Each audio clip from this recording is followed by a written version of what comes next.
안녕하세요. 오늘도 사연살롱을 찾아주셔서 감사합니다. 요리사로 일하고 있는 여성이에요. 올해 결혼해서 지금 한창 신혼생활을 만끽하고 있죠. 저는 주변 사람들에게 제 과거에 대해 잘 이야기하지 않아요. 친구가 많은 편도 아니지만 그래도 정말 가까운 사람이 아니고서는 그냥 평범하게 자랐다고만 얘기하죠. 사실 제 어린 시절은 그리 평탄하지 않았거든요. 그렇다고 불행했던 건 아니에요. 저에겐 저를 끔찍히 사랑해준 분이 계시니까요. 바로 제 할아버지예요. 할아버지는 제 유일한 가족이었어요. 제가 기억하는 한 저는 늘 할아버지와 함께였어요. 할아버지는 저를 사랑으로 감싸주셨죠. 저에겐 부모가 없었거든요. 소위 말하는 고아였죠. 할아버지는 공사장에서 막노동을 하시며 절 키우셨어요. 나이가 드시고는 폐지도 주워다 팔고 업체에서 야채랑 과일을 받아다 트럭에 싣고 다니며 팔기도 하셨죠. 그래서 저는 아기 때 사진이 없어요. 할아버지께서는 그래도 어린 시절 모습은 남겨놔야 한다시며 6살 이후로는 생일 때마다 사진관에 데려가 사진을 찍어주셨어요. 그래서 1년 간격으로 성장을 기록하듯 찍어둔 사진을 몇 장 가지고 있죠. 저는 유치원도 다니지 못했지만 입학 전에 배워야 할 한글이나 숫자 등은 다행히 익힐 수 있었어요. 할아버지는 가난했지만 동네에서 평판이 좋은 분이셨거든요. 그래서 동네 아주머니들은 영감님이 손녀를 데리고 사느라 고생이 많다며 자진해서 저를 데려다 돌봐주셨어요. 그래서 따뜻한 밥도 먹고 아주머니 댁에 있는 언니 오빠들과 놀면서 이것저것 배울 수도 있었죠. 저녁이면 일을 마친 할아버지가 저를 데리러 오셨고요. 할아버지와 제가 살았던 집은 방 하나에 화장실과 주방이 딸린 허름하고 좁은 곳이었어요. 겨울에는 춥고 여름에는 더운 집이었죠. 하지만 할아버지와 둘이 살기에는 그리 불편하지 않았어요. 할아버지는 여름엔 고물상에서 주워온 선풍기를 고쳐서 틀어주셨고 겨울에는 주워온 이불과 담요를 깨끗이 빨아서 제게 덮어주셨어요. 없는 살림에도 늘 저를 위해 최선을 다하셨죠. 할아버지와 제가 살던 동네는 다들 형편이 고만고만했어요. 그 중에서도 우리 집은 조금 더 형편이 안 좋았고요. 그래서 동네 사람들의 도움을 많이 받고 살았어요. 초등학교 입학식에도 동네 아주머니가 부모님 대신 와주셨고 학교 공개 수업 때도 할아버지 부탁을 받은 동네 분들이 돌아가며 와주셨어요. 소풍날엔 도시락까지 싸주셨죠. 손재주가 좋으셨던 할아버지는 그런 고마움에 대한 보답으로 동네 분들 집에 고장난 기계를 고쳐주시곤 하셨어요. 일종의 품앗이처럼 서로 도우며 살았죠. 그렇게 화목하고 서로 잘 어울리는 동네였지만 그래도 뒷얘기가 도는 건 어쩔 수 없었어요. 특히 저와 할아버지는 사람들 입에 자주 오르는 단골 이야깃거리였죠. 도대체 무슨 사연이 있기에 할아버지가 어려운 형편에 손녀딸을 키우고 사나 궁금하긴 했을 거예요. 할아버지는 제 부모님에 대한 얘기를 해주신 적이 없어요. 자라면서 때때로 엄마 아빠는 어디에 있냐고 묻곤 했지만 그럴 때마다 할아버지는 제가 태어나고 바로 하늘나라로 갔다고만 하셨거든요. 그래서 저도 그런 줄로만 알았어요. 초등학교 저학년 때까지만 해도 암 같은 치료하기 힘든 병에 걸려 돌아가신 줄 알았죠. 그런데 초등학교 고학년이 되니 제 귀에 여러 말들이 들려오더라고요. 주된 소식줄은 아주머니들이었죠. 모르긴 해도 영감님 결혼 안 하셨을걸? 영감님이 이 동네 토박이잖아. 근데 누구 하나 영감님네 할머니 얘기 들은 사람이 없다니까? 없으니까 못 들은 거겠지. 안 그래? 이상했어요. 할아버지는 분명히 엄마 아빠가 아파서 돌아가셨다고 했는데 그렇게 가깝게 지내는 동네 아주머니들조차 제 부모님에 대해 모르다니요. 게다가 제 할머니를 본 적도 없다는 게 당혹스러웠죠. 아주머니들 말씀대로 제가 태어나려면 부모님이 있어야 하고 그러려면 할머니도 있어야 하니까요. 그 말을 듣고 생각해보니 우리 집에는 할머니는 물론 제 부모님으로 추정되는 사진조차 한 장이 없었어요. 저희 집에 있는 작은 앨범 안에는 1년에 한 번씩 사진관에서 찍어주신 제 사진과 동네 사람들이 찍어준 할아버지와 제 사진이 다였거든요.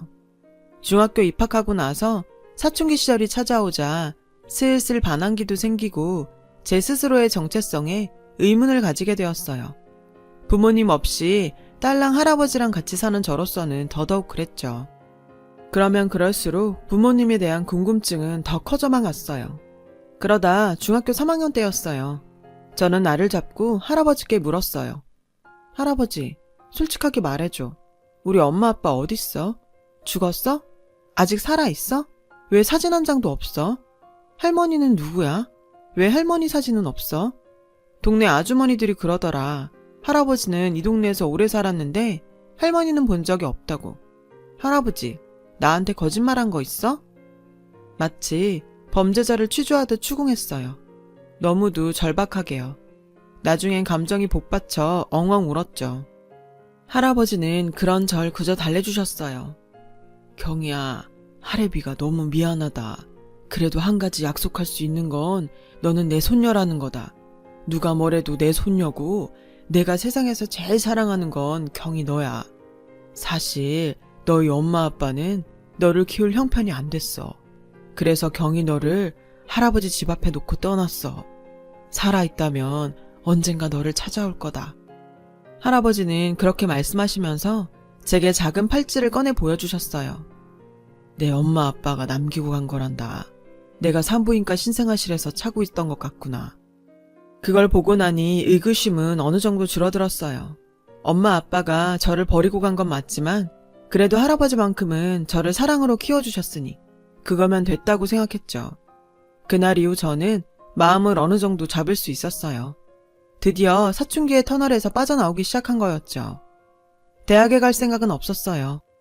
대학에 가기에는 저희 집 형편이 너무 어려웠고 할아버지한테 더 이상 부담드리기 싫었거든요. 그래서 고등학교에 입학하기 전부터 일찌감치 제 진로를 결정해버렸어요. 할아버지, 나는 요리사 하고 싶어. 고등학교 3학년 때 취업반에 들어가서 조리사 자격증 따고 졸업한 다음에 바로 취업할래. 할아버지는 대학 가고 싶지 않냐고 물으셨어요. 등록금은 어떻게든 마련해 주시겠다면서요. 저는 진짜 요리사가 되고 싶다고 하면서 미리 약을 쳐두었죠. 할아버지가 죄책감을 갖지 않도록 말이에요. 그렇게 저는 목표대로 고3이 되자마자 저희 학교와 연계된 직업학교에서 요리를 배우기 시작했고 자격증도 여러 개 따게 되었어요. 졸업하기 한 달 전에 취업을 하고 졸업식 일주일 후에 첫 월급을 타게 되었죠. 첫 월급을 타던 날 저는 고기를 사들고 집으로 갔어요. 마음 같아서는 외식을 하고 싶었지만 그렇게까지 하기에는 충분치 않은 돈이어서 그냥 고기를 사다 먹는 걸로 만족하기로 했죠. 고기와 쌈채소를 사들고 집에 들어가자 할아버지 눈이 휘둥그레지셨어요.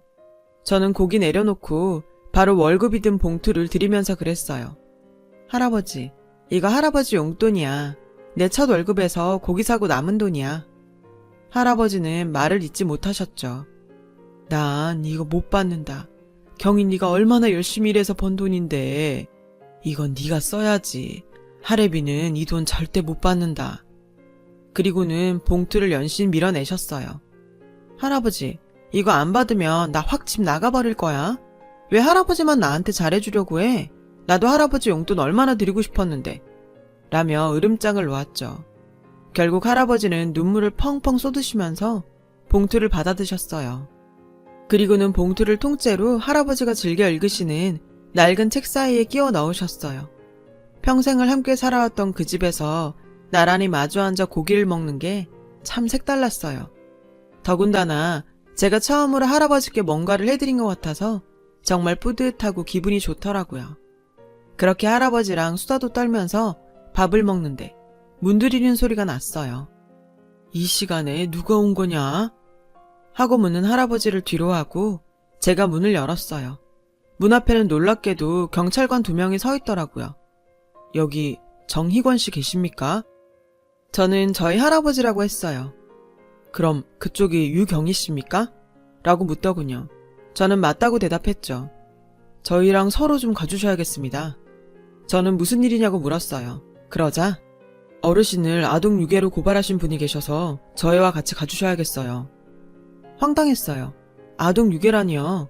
할아버지가 왜 그런 끔찍한 범죄 혐의로 고발당한 건지 알 수가 없었죠. 저는 할아버지는 절대 그런 사람이 아니라고 했지만 경찰들은 같이 가자는 말만 했어요. 결국 그날 밤 할아버지와 저는 나란히 경찰차에 몸을 실었어요. 서해 도착해서 안내받은 곳으로 가서 기다렸어요. 그런데 이상하게 할아버지는 차분해 보이시더라고요. 시간이 흐른 뒤 아까 그 경찰들이 돌아왔어요. 그런데 이번에는 다른 사람들도 같이 왔더라고요. 50대로 보이는 여자와 손을 꼭 잡은 채 들어온 부부였죠. 50대로 보이는 그 여자는 저와 할아버지 쪽으로 달려와서 외쳤어요. 맞아요. 이 영감님이 맞다니까. 그때 청소일 하던 사람 맞아요. 이 영감님이 사장님네 딸을 납치한 거라니까요. 그게 무슨 소리예요? 우리 할아버지가 누굴 납치해요? 제가 버럭 소리 지르자 경찰은 저와 그 아줌마를 진정시켰어요. 그 순간 뒤에 서 있던 부부 중 여자분이 제게 다가왔어요. 혹시 네가 경이니? 하고 제게 물어보시는데 눈에 눈물이 가득 고여 있더라고요. 그 모습에 당황한 저는 얼떨결에 고개를 끄덕였어요. 그러자 그 여자분이 갑자기 저를 덥석 끌어안더니 엉엉 울기 시작하는 거예요. 경이야, 엄마야, 엄마. 평생 들어볼 일이 없을 거라고 생각했던 그 말에 저는 놀라고 당황했어요. 하지만 저를 더욱 당황시킨 건 할아버지의 태도였어요. 할아버지는 차분하게 일어나시더니 이제서야 왔구만 그래. 이제 사는 건 괜찮은가? 라고 하셨어요. 그때였죠. 기가 막힌다는 표정으로 50대 여자가 그러는 거예요. 아니, 우리 보육원에서 애 납치해놓고 무슨 소리를 하는 거야? 라며 펄펄 뛰었죠. 그 아줌마는 할아버지를 납치죄로 처벌해야 된다고 소리쳤고 저는 할아버지는 잘못이 없다고 항변했어요. 부부는 혼란스러운 표정으로 서 있었죠. 50대 여자는 자기가 운영하는 보육원에 부부가 찾아왔다고 했어요. 원장실에 찾아와서는 오래전에 이 보육원 앞에 아이를 두고 갔는데 데려가려고 왔다고 했다더군요. 아이 편에 꼭 데리러 올 거니까 그때까지 잘 부탁한다는 쪽지와 출생신고, 이름 등이 적힌 병원 서류들도 다 놓고 갔었다고요. 아이는 4, 5살 정도였고요. 그런데 그런 애는 우리 기록에도 없고 입양관 기록도 없더라고요. 근데 그때 딱 생각난 게 있었어요.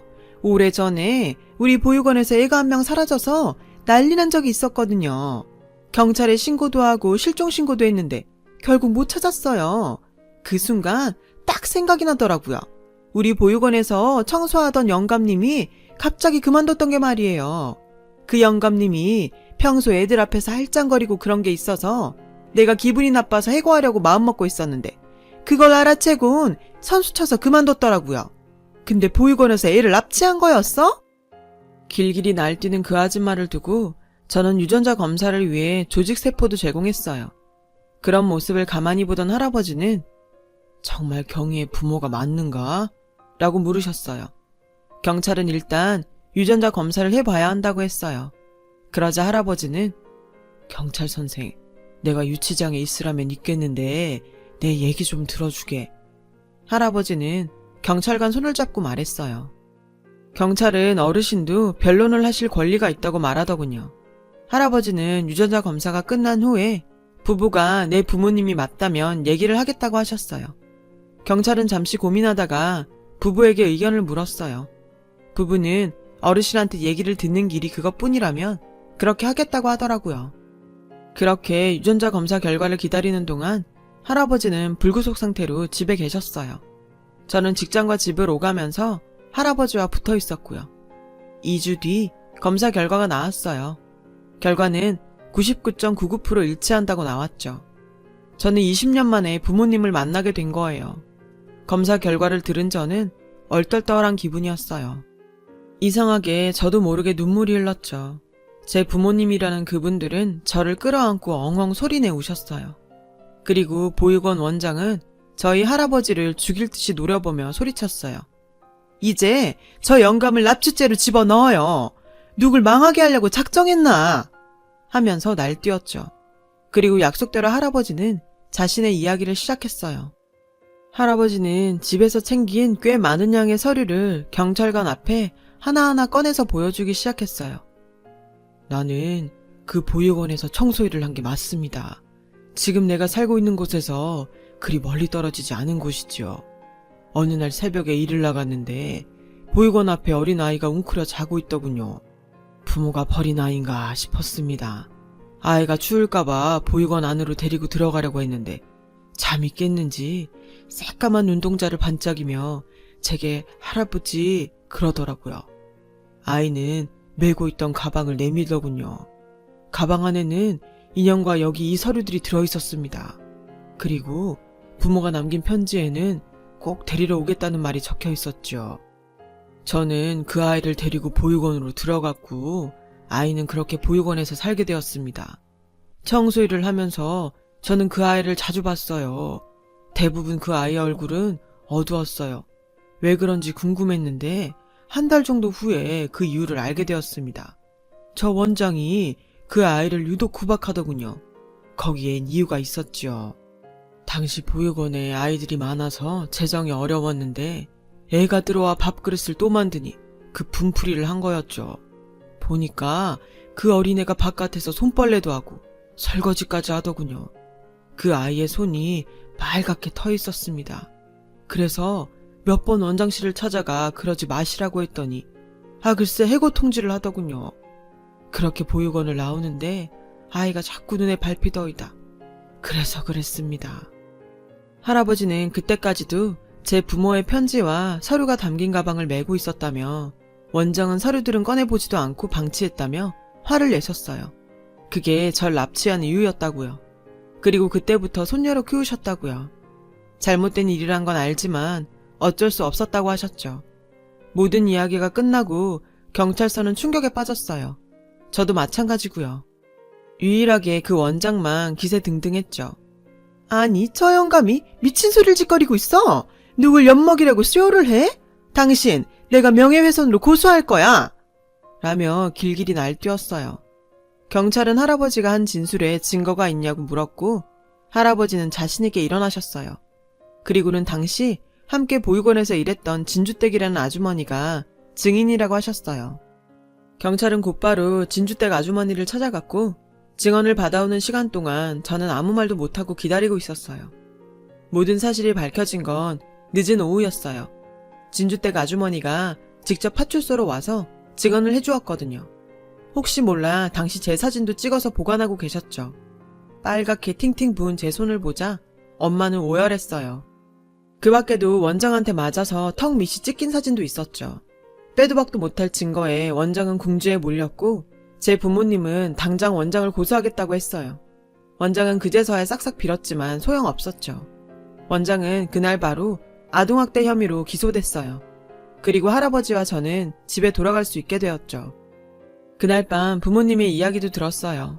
아빠가 사업을 하려다 사기를 당해서 하루아침에 길바닥에 나앉게 되었고 도저히 저를 키울 수가 없어서 시설에 잠시 맡기려고 했었다고요.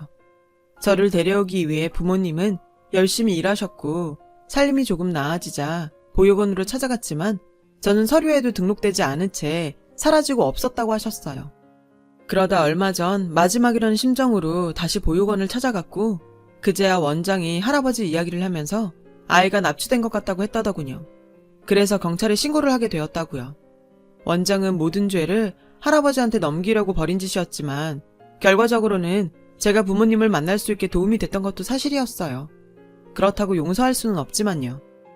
부모님이 지금처럼 경제적으로 안정을 찾은 건 몇 년 안 되었다고 했어요. 그동안 자식을 버린 죄책감으로 일만 하고 사셨는데 이제는 마음의 짐을 조금은 덜 수 있을 것 같다고 하셨죠. 이상하게 저는 부모님이 밉지 않았어요. 그냥 엄마 아빠를 드디어 만난 게 설레기도 하고 긴장될 뿐이었죠. 밉지 않았던 건 할아버지 때문일 거예요. 할아버지랑 살면서 충분히 사랑을 받아왔기에 부모님에 대한 미움이 덜했던 것 같거든요. 그래서 부모님께 두 분을 이해한다고 말씀드렸어요. 지금이라도 절 찾으러 와주셔서 고맙다고요. 그러자 엄마 아빠는 저를 안고 엉엉 우셨어요. 그리고는 할아버지 앞에 무릎을 꿇으셨어요. 할아버지가 아니었다면 제가 이렇게 잘 자라지 못했을 거라고요. 너무 늦었지만 감사드린다고요. 그리고는 앞으로 할아버지를 모시고 살겠다고 했어요. 할아버지는 한사코 사양을 하셨지만 저희 부모님도 완강하셨죠. 결국 저와 할아버지는 부모님 집으로 들어가 살게 되었어요. 그런데 적응하는 게 쉽지 않더라고요. 아무래도 함께 산 날보다 떨어져 산 시간이 너무 길었으니까요. 결국 부모님은 할아버지와 제가 살 집을 따로 마련해 주셨어요. 바로 부모님 옆집으로요. 그제야 할아버지와 저는 예전처럼 편하게 살 수 있었죠. 퇴근 후에는 온 식구가 다 함께 모여서 저녁도 먹고 TV도 보면서 여느 가족처럼 시간을 보냈어요. 제가 결혼을 한 후에는 아이의 부모님과 할아버지가 살림을 합치셨고요. 이젠 서로 불편할 것도 없는 한 가족이 되어버렸거든요. 원장은 결국 고소를 당했고 부모님은 절대 용서 못한다는 입장이셨어요. 그 일로 저도 법원에 드나들어야 했죠. 그때 지금의 남편을 만나게 되었어요. 당시 남편은 원장 사건을 맡은 담당 검사 아래서 수습을 하고 있었거든요. 그래서 남편은 제 과거에 대해 잘 아는 유일한 친구이기도 하죠. 피 한 방울 섞이지 않은 아이를 20년 가까이 손녀로 키워주신 우리 할아버지를 정말 대단히 생각한다고요. 종종 그런 생각을 해요. 나라면 그때 할아버지처럼 그럴 수 있었을까 하고요. 모르긴 해도 힘들 것 같아요. 그래서 저는 우리 할아버지를 세상 누구보다 존경하고 사랑해요. 앞으로도 건강하게 오래오래 살아주셨으면 좋겠어요. 여러분도 건강하게 즐거운 하루 보내세요. 제 사연을 들어주셔서 감사드려요. 여러분, 사연 댓글에 응원과 현명한 조언 부탁드려요. 좋아요와 구독은 저에게 큰 힘이 됩니다. 오늘도 좋은 일 가득하세요.